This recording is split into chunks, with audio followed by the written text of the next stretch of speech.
Nakuha ko siya sa Westin Hotel. FYI lang guys ha, hindi ko ito ninakaw. So itong mga, ayan guys, so sinigang yung ulam ko ngayon. So sinigang na tilapia, papainit ko na yan, sobrang gutom na ako. So ayan guys, niluto ko yan ng isang araw.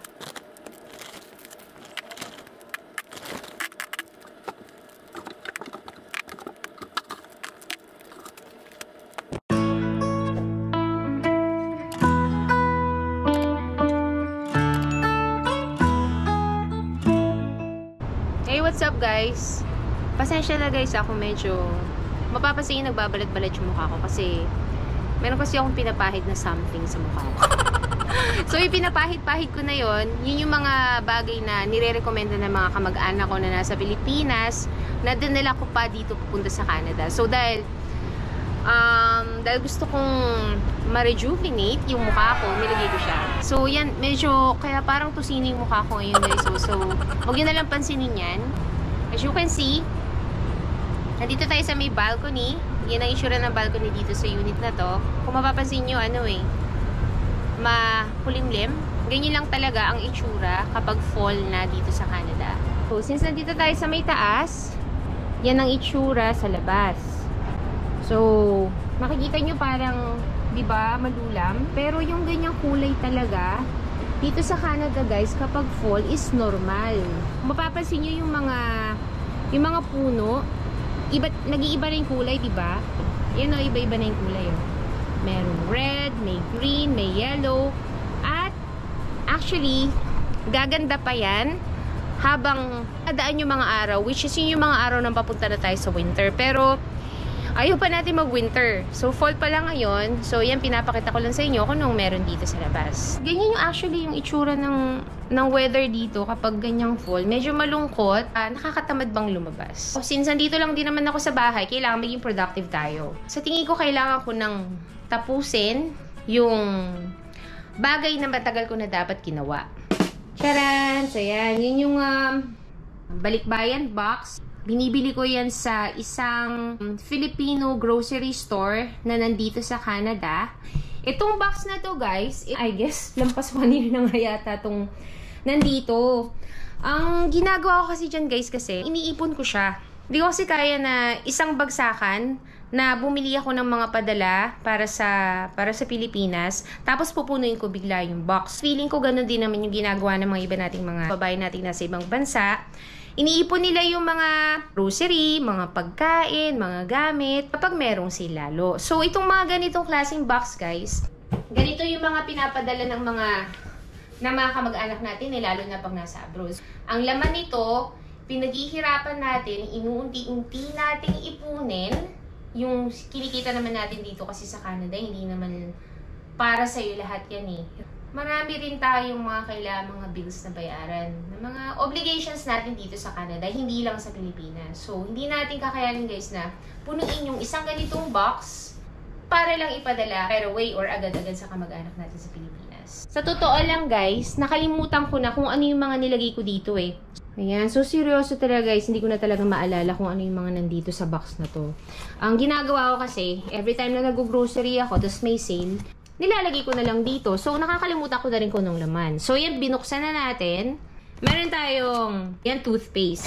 So, yung mga ganitong toothpaste, sa ano ko lang to binibili guys sa Costco. So, pag nag-sale kasi yung Costco, talagang mura naman talaga guys. Yung mga tipong mga $15, yung mga ganito, ang nangyayari, pag nagsisale sila, nagiging $10 na lang or nagiging $9. So meron ding test. So, 5 packs na yan. Yan, papadala natin yan sa Pilipinas. Kung mapapansin nyo guys, itong box na to, marami siyang kape. Hindi ko alam kung yung pamilya ko lang or talagang yung mga Pilipino talaga is mahilig talaga sa kape. So, itong kape guys, ito, inihintay ko lagi mag-sale sa Costco. So, hindi ko lang alam kung ilan itong kape na to. So, meron na tayong 3 ngayon. So, guys, isa na namang kape. Kape. Kape. Meron din akong biniling coffee cream, pero dito kasi, ang tawag nila dito is parang coffee whitener. Pero ito, binili ko lang to sa local grocery store na meron dito, which is mas mura. Kasi yung normal na binibili kong coffee mate sa Costco, sobrang mahal na guys, hindi ko na kaya.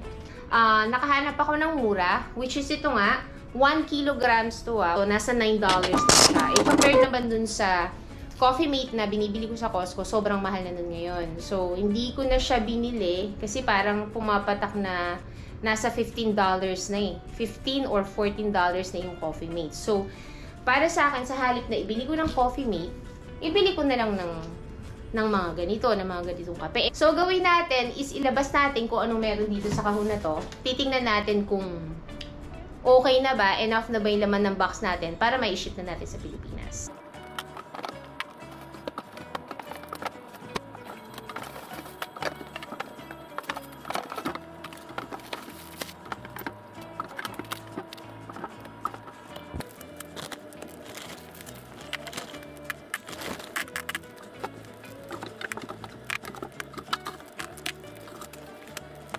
Charan! So yan, wala nang laman yung box, natanggalan natin. Ngayon, naalala ko na kung ano yung mga binili ko nga dito. Bumili ako ng mga relish, tas yung mga candy, pasta, peanut butter. Tapos, meron din yan, peanut butter na naman. So, yan guys yung mga binibili ko. So, pag nag-sale yung mga ganito, siguro mabibili mo lang yan ng mga $6 o $7. Pero originally, mga $12 yan. So, kapag nag-sale, bibilin mo siya para, yun nga, maipon mo, para maipadala mo nga sa family mo, which is yun nasa Pilipinas. So, ito normally yung mga binibili ko, guys. Pasta, ganyan. Ito, hindi ko alam kung papadala ko itong asukal na to, pero ang alam ko kasi, mahal kasi yung mga asukal sa atin eh. Kaya, binili ko na rin. Kung makikita nyo, guys, ito binili ko itong hose na to. Kasi nag-sale to. Yung mga hose na ganito, guys. Lalo na ako nagpunta ka sa Wilcon. Yung malapit na parang store na bilihan na malapit sa bahay. Para ba maayos mo yung backyard mo, maayos mo yung bakuran mo, o malinis mo yung bahay mo. Kailangan mo kasi ng ganito ng hose. So, nung nag-sale ng hose dito sa Costco, binili ko siya agad-agad, guys. So, mahal kasi yung ganito sa atin eh. Ginawa ko, nung nag-sale naman ulit, yung nozzle na para dito sa dulo ng hose na to, binili ko na rin. So, ito yung mga bagay na sa tingin ko, guys, kailangan meron talaga tayo dito sa bahay, lalo na sa Pilipinas. Nagagamit talaga to panlinis talaga. Panlinis ng mga bakuran, especially kung may mga aso-aso ka, may mga pusa ka, or yun, mahilig ka sa gardening, bumili ka talaga ng hose, guys. Kung merong talagang high quality na mga hose na mabibili, hilingin nyo na bumili nga ng hose na ganito para magagamit talaga panlinis sa Pilipinas. Mabigat tong hose na to. Gagawin natin yung best natin para maisama natin talaga dito sa box na to. Kasi gusto ko talaga tong lumabas na. Ma-ship na natin papunta sa Pilipinas. At makapag-start na rin sila makapaglinis-linis doon. Tapos nakabili rin tayo ng bed sheets na nag-sale. Hotel quality itong mga to. King size. Binili ko na sa Canadian Tire. So, itong mga to, guys, nabili ko lang for $19 and some cents. Which is sobrang tipid na. Ayan. So, feeling ko, guys, kukulangin kasing laman ng box. So, ito naman, kung makikita nyo dito sa part nan to, ito yung mga... Kumbaga pantry ko siya. Extension ng pantry ko dito sa place ko kasi hindi na kasi kasya dito sa lalagyanan ko. Ito, actually guys, ito, kung papakita ko sa inyo itong part na to, dito nakalagay yung pantry siya na pwede rin sabitan ng mga jacket. So, nandiyan lang yung mga jacket.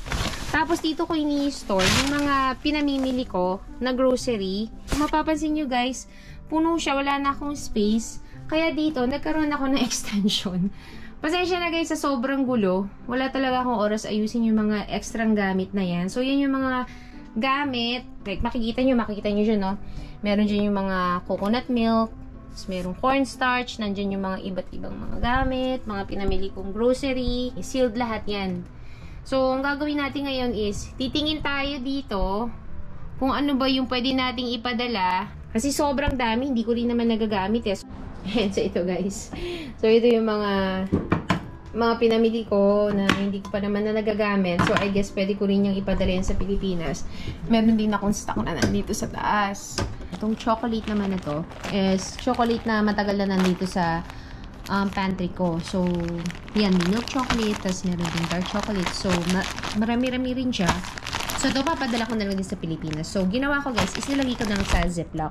Yung mga nangandito na mga dinagdag kong mga gamit guys, yung mga padala, is galing lang din talaga sa pantry ko. So, tulad niyan, ng asukal. Meron akong tirang Coffee Mate. So, yung Coffee Mate ko, hindi ko na kasi siya ginagamit talaga. So, ginawa ko, nilagay ko na lang dito, tapos tinanggal ko. Talagang tinry kong maigi na matanggal yung air sa loob para mapipi siya. Marami-rami pa naman yung laman ng Coffee Mate. So, ganyan ang gagawin natin para lang ba dumami yung laman ng box. Para mapuno lang natin yung box natin. Kasi gusto ko na talaga siyang mailabas talaga ngayong October, guys. Kasi, syempre, it will take time para ma-receive nila. Parang umaabot yata ng 2 to 3 months eh. So, mas maganda lang makalabas siya ngayong October kaysa naman madelay pa ng November tapos ma-receive pa nila ng matagal na panahon, diba? So, yan.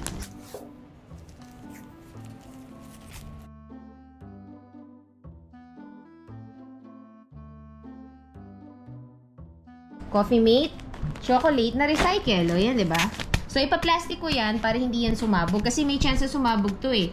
Ayaw nating magkalat yung, yung Coffee Mate sa loob ng box. So, inaayos ko siya ng ganyan. So, kung yung mapapansin nyo guys, ito yung sinasabi kong hose kanina na heavy duty.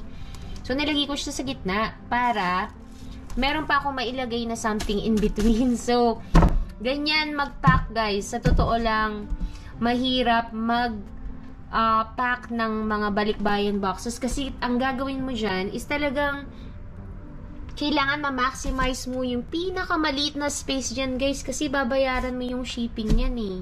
So yan pala yung umpisa. So nandun pa lang tayo sa pinakailalim. Kung mapapansin nyo mahaba pa siya marami po. Marami pa tayong ilalagay. Ipapakita pala ako sa inyo. Idadagdag ko to sa padala ko. Etong mga bed sheets na to. Etong mga bed sheets na to, nakuha ko to sa kuha ko siya sa Westin Hotel. FYI lang guys hindi ko to ninakaw. So itong mga bed sheets na to, binigay lang to sa mga employees or staff na gustong kumuha. Yun, merong renovation doon sa hotel. So, pag sinabi mong nag-renovate sila ng rooms, papalitan nila lahat kung ano yung meron doon sa guest room na yon. So, ano-ano ba yung laman ng guest room sa hotel? So, syempre may kama, may lampshade, may painting, may mga bed sheets, may mga flat sheets, may mga comforter, may mga unan. So, ang nangyari guys, since ongoing na or nag-start na yung pag-renovate ng Marriott Hotel dito nga sa may downtown Ottawa, I'm just really lucky na nung pumasok ako one time, nakita ko siya sa may rack para up for grabs for everyone. So, ginawa ko guys, halos maliit na nga ako eh. Ginawa ko, kumuha talaga ako. So, ito nakuha ko talaga guys. So, nakuha ko tong mga bed sheets na to. Tsaka mga punda. May mga konting stain lang siya. So, guys, salabang ko na to. So, mabango na siya. So, yung mga ganitong klaseng mga punda, na to, tinanggal na nila. So, pinamimigay na lang nila, papalitan nila ng bago. So, hotel quality itong mga ganitong klaseng mga flat sheets. So, kinuha ko ito. Ang dami ko talaga kinuha, guys. As in, pabalik-balik ako. Hindi ko nga alam kung nakikita ako ng mga tao. Pero wala akong care. Ang importante kasi, makakuha talaga ako ng libreng mga kumot. So, yan guys, nakuha ko ng, ilan yan, 7 na flat sheets. Tapos, pillowcase, 6. So, yung kulay niya, hindi na siya ganun kaputi. Pero, guys, yung quality mismo nitong mga, alam mo yung quality ng bed sheets kapag nag-check-in ka sa hotel, yung tipong masarap i-ano sa paa, yung mga ganyan texture, talagang hotel quality, di ba? So, sobrang swerte ko lang talaga, guys, na nakakuha ko ng ganito. Yung iba nga siguro nahihiyang kumuha pero ako hindi talaga ako nahihiya kasi, syempre, alam mo naman yung mga Pilipino, di ba? Pag mga ganyan, talagang iti-take advantage mo. Hello, libre na nga ba't hindi mo pa kukuhanin, di ba? So, yan, makita mo, may tatak siya. Hindi lang yun yung libre. Meron pang mga lampshades, pero hindi ko na kinuha yung lampshades, guys, kasi hindi ko naman mapapadala sa Pilipinas yun. Tsaka hindi ko naman magagamit dito sa bahay. So, ang kinuha ko na lang talaga is itong mga bed sheets na to. So, itong bed sheets na to, ilalagay natin sa box. So far, yan na yung laman ng loob ng box natin. So, medyo napupuno na siya.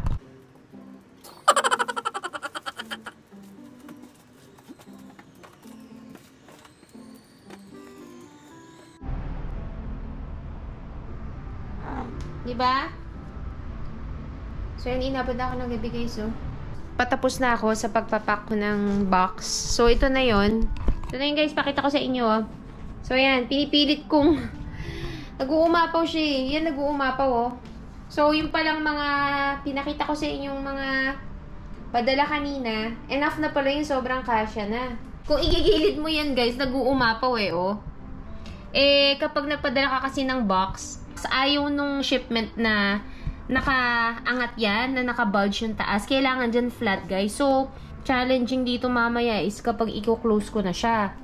So, kailangan talaga dito matinding tape talaga, packing tape. So, hindi talaga biro, guys, yung ano eh, magpapadala ka ng box sa Pilipinas. Kaya, yun lang, masasabi ko lang, kapag yung mga kamag-anak nyo, mga OFW, yung mga kamag-anak nyo nasa ibang bansa, pinapadalan kayo ng box, yun nga, maging thankful kayo kasi alam nyo, every laman nito talaga is ano eh, kumbaga dugo tsaka pawis, kumbaga pinaghirapan mo, tapos hindi lang yun, yung hirap pa na yung pagpapak ng ganito, sobrang kailangan talaga ng effort talaga. So, yun lang, maging thankful tayo kapag yun nga, nakaka-receive tayo ng mga ganyan, mga padala galing sa ibang bansa kasi syempre, kaya tayo pinapadalan kasi gusto nila na yun nga, makatikim tayo ng mga bagay na na-experience namin dito sa ibang bansa na mapadala namin at least sa Philippines. We're almost finished. Actually, nagugutom na ako. Hindi pa ako kakain guys eh, pero kailangan tapusin ko na lang muna siguro to. Tapos na akong mag-pack ng box. Inabot na talaga ako ng gabi. So, yan. Pakita ko lang yung city view kapag gabi na ganito na maganda yung weather. Nandito ka sa taas ng balcony. Pag lumabas ka, kaya makikita mo yung mga buildings dito sa downtown. So, ayan. So, pag tinignan mo dyan sa ilalim, yan. Ayan. Ang ganda ng tama lang. Actually, ang init ngayon. Yung pinakamainit na temperature ngayong fall.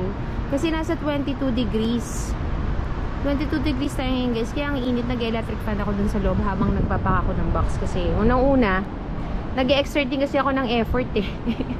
Habang nagpapak tayo ng box. So, yan guys, so tingnan nyo. So, dito naman tayo sa kabilang side. Kuha mo din yung yung view dito sa kabilang side. Diyan sa may part na yan, nandiyan yung mga, itong diretsyo na yan, makita mo dyan yung mga restaurants. So, yan yung City Hall. So, yan, nandito tayo sa may pinaka-sentro ng downtown Ottawa. Hello. Ayun guys, kanina pa yun nanamantalay habang nagpapak ako. Tumalabas-labas yan dito sa may sa may balcony eh. Tsaka nagugutom na rin yan, hindi pa rin siya kumakain. Hindi pa kami kumakain. So, ito na yung box. Yung ginawa ko guys, kasi para secured talaga yung box, kailangan talagang paligiran mo siya ng packing tape. Kaso kinulang ako ng packing tape. Actually, buo siya. Tapos ito na lang natira. So, well, we're almost finished. Kailangan na lang siguro i-secure ko na lang tong gilid-gilid. Kasi guys, sobrang bigat nitong box na to. Believe me. Hindi ko siya kayang itulak. Nagagalaw-galaw ka lang siya, pero hindi ko siya kayang itulak. So, ayan guys, so sinigang. Sinigang yung ulam ko ngayon. So, sinigang na tilapia. Papainit ko na yan. Sobrang gutom na ako. So, ayan guys, niluto ko yan. Tapos meron din akong patis na puro sili. So, sobrang gabing-gabi na. So, feeling ko tong protest na to, ito yung protest dun sa nangyayaring gulo sa Gaza, saka sa Israel. Grabe, gabi na. Ngayon lang nangyari to guys. Ngayon lang nangyari yung ganyan. Gabing-gabi na tapos may nagpo-protesta pa rin.